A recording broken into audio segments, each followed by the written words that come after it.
이상인입니다. 오늘 저번 수업에 잠깐 여러분들 안내했듯이 이번 수업은 특강인데 취업 특강에 대한 전문가를 모셨습니다. 바쁘신데도 오늘 학교 연구실까지 찾아오셔서 여러분한테 안내 말씀을 드릴 건데 대경인재개발연구원의 박창규 총괄이사님께서 여러분들의 성공 취업에 대한 특강 해주겠습니다. 자, 잠시만요.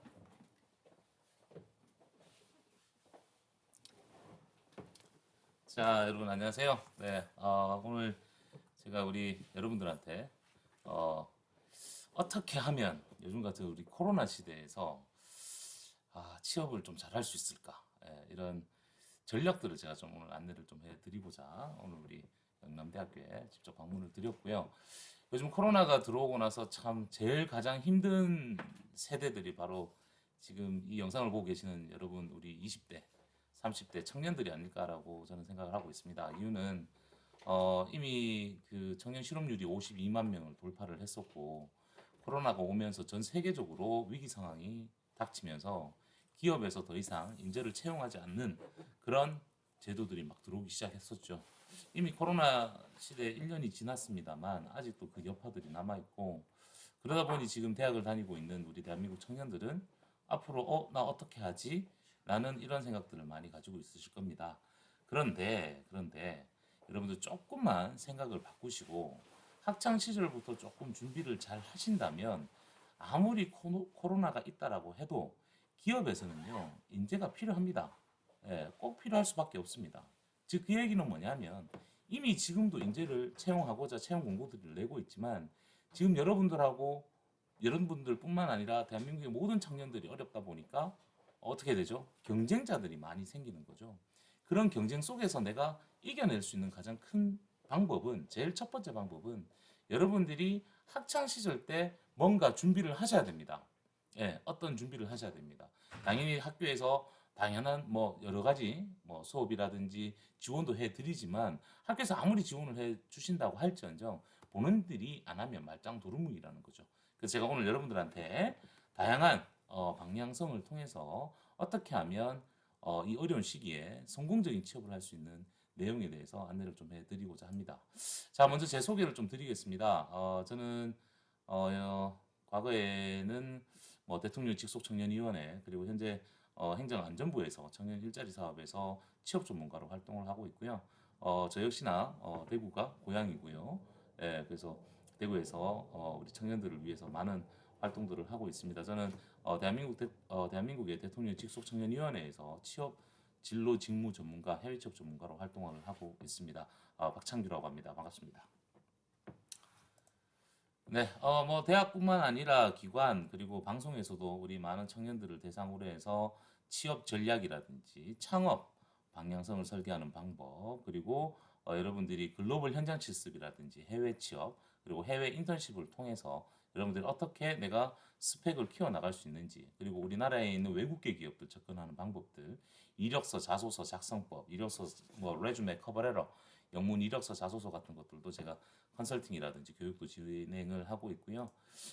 지금 뭐 취업 얘기를 조금 더 하자면 앞으로 가면 갈수록 이 최악의 취업 상황들이 만들어지고 있습니다. 그리고 이런 취업 빙하기가 앞으로 향후 한 3년 정도 지속된다라고 여러분들 보셔야 되고요. 과연 코로나가 어떻게 결과가 나올지는 모르겠습니다만 앞으로 계속 이런 바이러스라든지 세균이라든지 이런 쪽의 문제들이 계속 발생을 할 겁니다. 그런 상황 속에서 여러분들이 뭔가 새로운 방향성을 꼭 스스로 만드셔야 됩니다. 즉, 내가 앞으로 어떻게 접근할 건지, 내가 미래의 지구군을 어떻게 설계를 할 것이며, 앞으로 나는 어떤 일을 할 건지에 대한 전략과 작전을 설계를 하시라는 겁니다. 자, 취업이라고 여러분들 많이 생각을 하시면 가장 고민되는 부분들이 이제 이런 부분들이죠. 취업. 참 우리 돈에 쫓아가는 청년들이 가장 많습니다. 근데 난 대기업을 선호합니다. 대기업 당연히 가면 좋죠. 당연히 돈도 많이 주고. 하지만 대기업 가는 게 쉽지가 않습니다. 공기업 역시나 그렇습니다. 대한민국의 청년 실업이 높아지면서 대한민국 정부에서는 앞으로 청년들을 공기업 채용으로 많이 늘리겠다. 근데 여러분 보세요. 공기업들이 하는 일이 뭘까요? 우리나라에 있는 국민들을 위해서 지원해주는 기관들이 바로 공기업입니다. 근데 따지고 보면 우리나라 국민 수는 줄어들고 있는데 공기업에서 일하는 사람들이 늘어난다?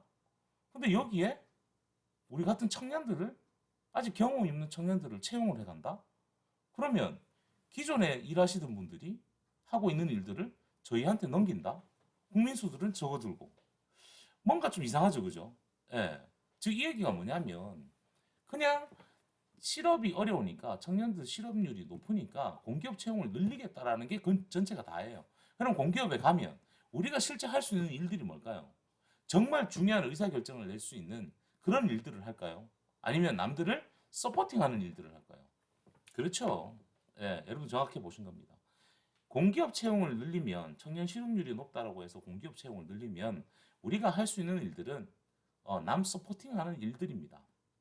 그러면 그 일들이 정말 내 경력에, 앞으로 내 미래 직업군을 설계함에 있어서 내한테 커리어 경력 개발이 되겠습니까? 아니면 그 직무가 전문성을 가질 수가 있겠습니까? 그렇죠. 그래서 지금 공기업 채용도 그렇게 녹록하지 않다라는 겁니다.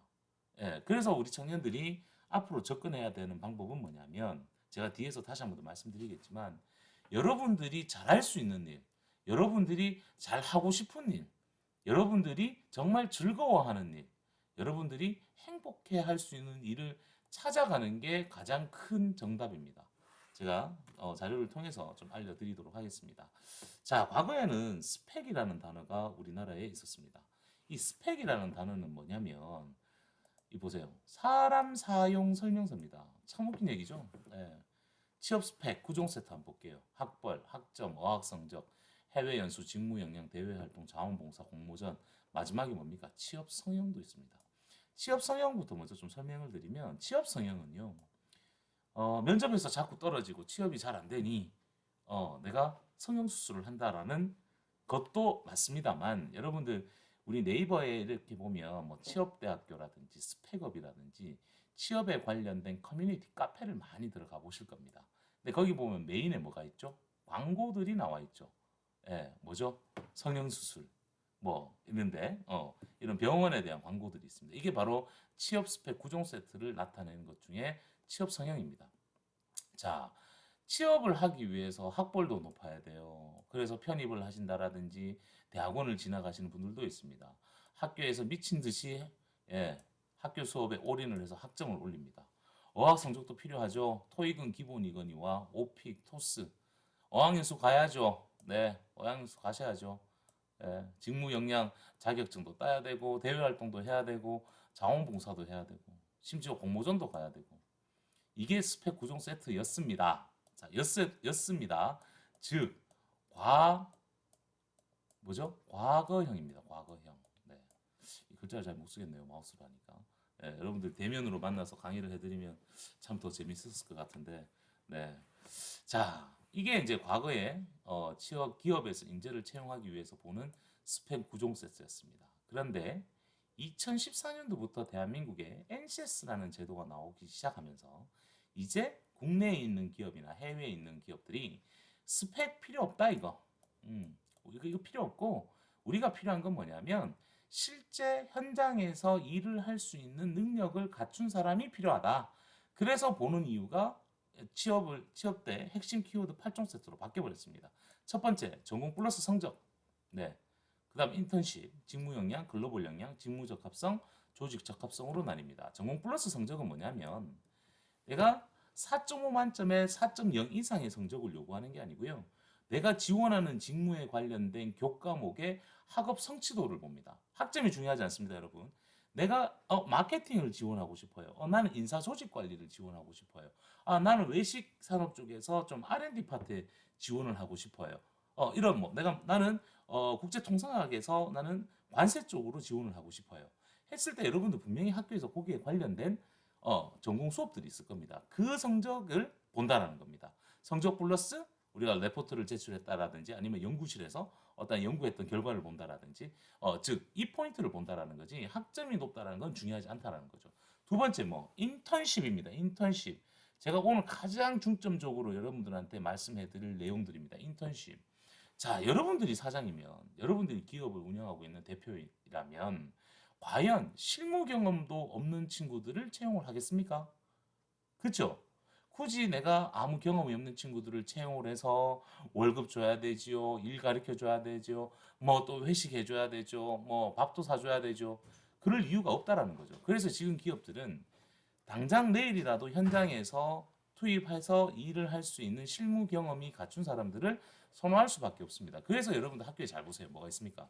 인턴십 제도, 예, 그리고 또 뭐 있죠? 현장 실습, 뭐 심지어 해외 인턴, 글로벌 현장 실습, 그리고 또 뭐가 있죠? 네, IPP 일학습 병행제. 이런 제도들을 왜 학교에서 여러분들한테 이런 제도들이 있다라고 알려드리겠습니까? 지금 벌써 기업들은 이렇게 바뀌고 있다는 거예요. 그 다음 세 번째 뭡니까? 직무 역량입니다. 위에도 직무 역량이 있었고 밑에도 직무 역량이 있죠. 예, 과거의 직무 역량은요, 자격증으로 거의 분류가 됐습니다만 지금의 직무 역량은 경험과 경력을 70% 차지합니다. 근데 나는 지금 대학을 다니고 있어요. 예, 학교를 다니고 있는 사람이 어떻게 이 직무 역량을 경험을 하겠습니까?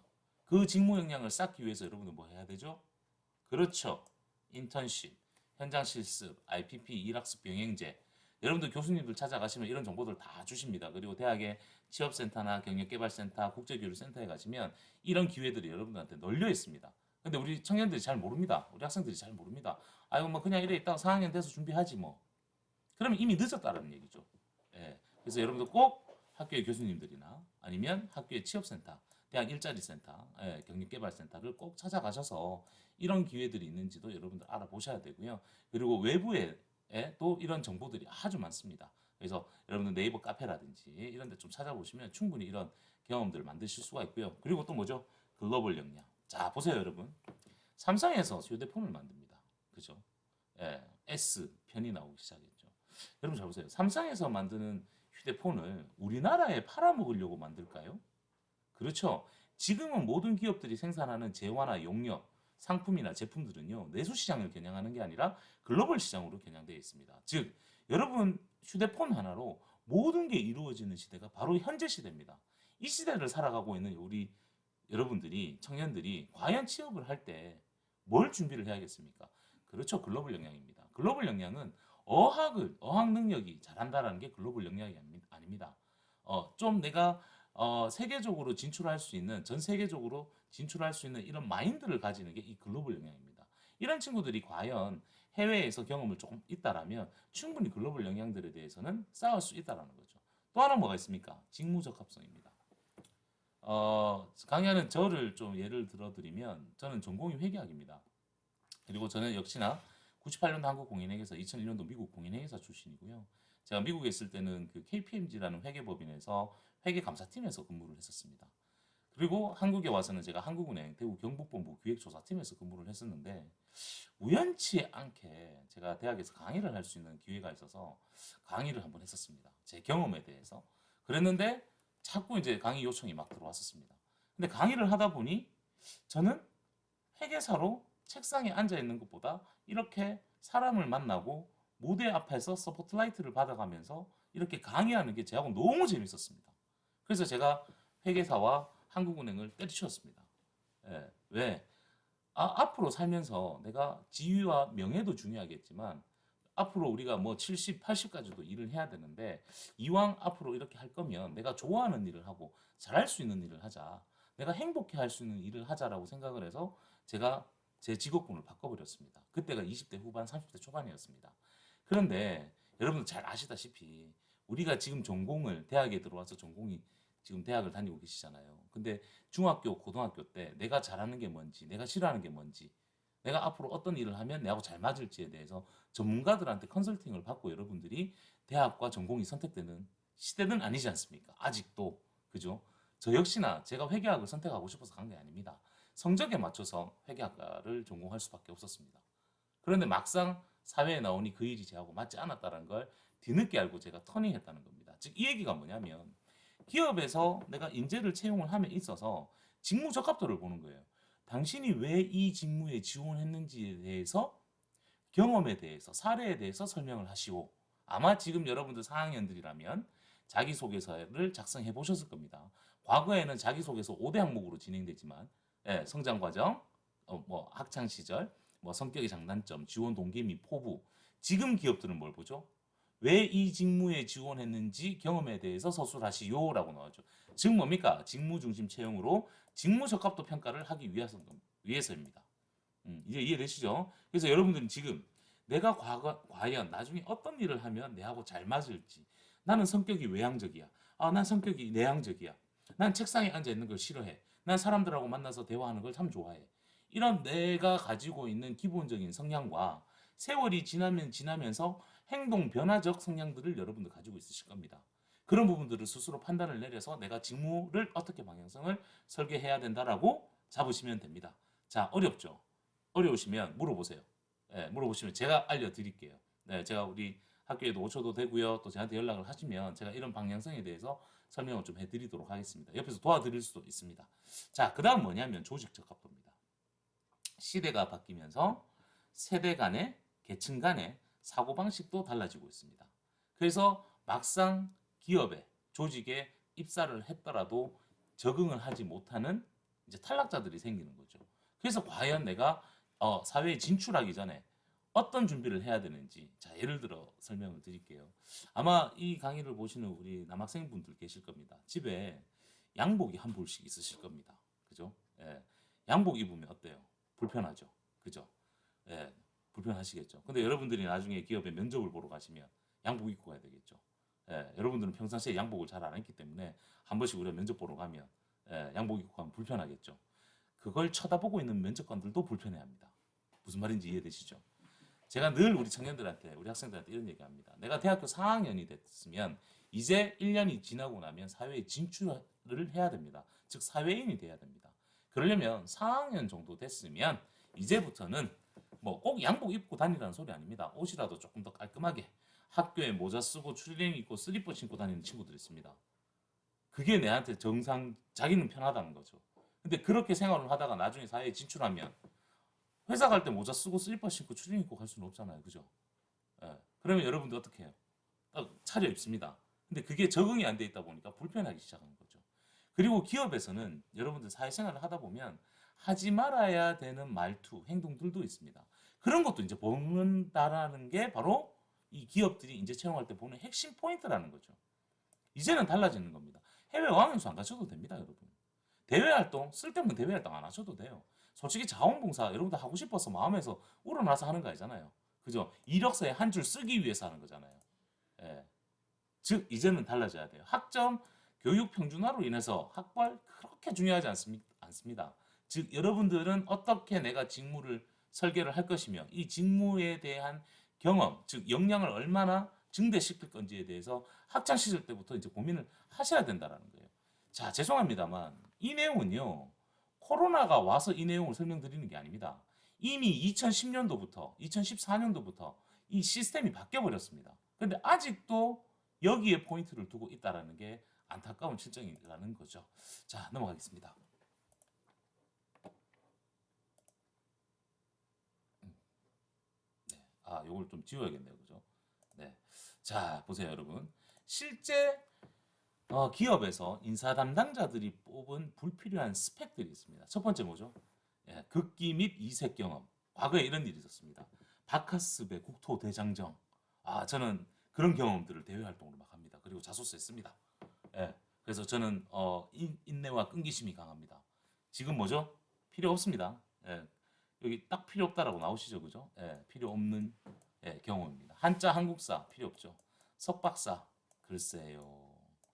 학벌 그죠? 예, 다. 자, 회계사 등과 같은 고급 자격증들이 있습니다. 자, 우리 청년들이 이제 고시 공부를 많이 합니다. 근데 회계사 등과 같은 고급 자격증들은요, 시험에 합격했다라고 해서 여러분들이 막 취업에 막 준비하면 나 합격했으니까 해야 돼. 나 지원해. 근데 회계사 등과 같은 고급 자격증들은요, 시험에 합격할지언정 1년 이상의 경험이 없으면 라이센스 효력 발생이 안 됩니다. 그래서 고시 공부를 하더라도 내가 고시 공부를 몇 년 정도 하고 2년 정도 하고 나머지는 합격을 하고 나서는 나머지 한 1년 정도는 실무 경험을 쌓겠다라는 이런 커리어 로드맵도 여러분들 설계를 해 주셔야 됩니다. 자, 봅시다. 그렇다면 과연 인사 담당자들이 뽑은 필요한 스펙이 뭘까요? 뭐죠? 그렇죠. 인턴 경험입니다. 그리고 관련 전공도 중요하죠. 전공이 바로 뭐죠? 직무 적합도. 즉 인턴 경험과 전공을 많이 보는 이유는 당장 내일이라도 현장 실무에 투입할 수 있는 실무 이론과 경험을 가진 자를 선호한다라는 것. 또 뭐죠? 아르바이트 경험. 저 인턴십보다는 아르바이트를 많이 했는데요. 아르바이트 경험도 여러분 직무 경험으로 들어갑니다. 네, 그래서 꼭 내가 직무 경험을 대학 다닐 때 직무 경험 쌓기가 어렵다라고 그렇게 잡으실 필요는 없다라는 겁니다. 됐죠? 네, 자 넘어갈게요. 여러분들 중요합니다. 과연 그 기업들이 뭘 보고 있는지에 대해서 여러분들 꼭 알고 계셔야 된다는 거죠. 자, It's your turn. 이제는 달라져야 됩니다. 그죠? 여러분, 대학교 때부터, 학창 시절 때부터 여러분 설계합니다. 취업도 좋고요. 창업도 좋고요. 이제 설계합니다. 어떻게 설계하냐면 국내에 취업하고 싶은 공기업, 대기업, 중견기업까지 다 뽑습니다. 두 번째, 우리나라에 외국계 기업들 아주 많습니다. 구글 코리아도 있고요. 뭐 스타벅스 코리아. 이런 외국계 기업도 여러분들이 지원할 수 있습니다. 또 하나, 한국을 넘어서서 전 세계로 도전하는 대한민국 청년들이 있습니다. 즉, 해외 인턴십이나 해외 취업을 통해서 나중에 여러분들이 국내에 있는 외국계 기업이나 또 국내에 있는 대기업이나 공기업 쪽으로 빠지는 경우들이 꽤 많습니다. 그래서 여러분들 이 설계를, 이 세 가지를 한꺼번에 열어놓고 준비를 합니다. 자, 보세요. 성공 취업의 전략은 국내 취업을 하셔도 되고 외국계 취업을 하셔도 되고 해외 기업에 취업을 하셔도 됩니다. 그러려면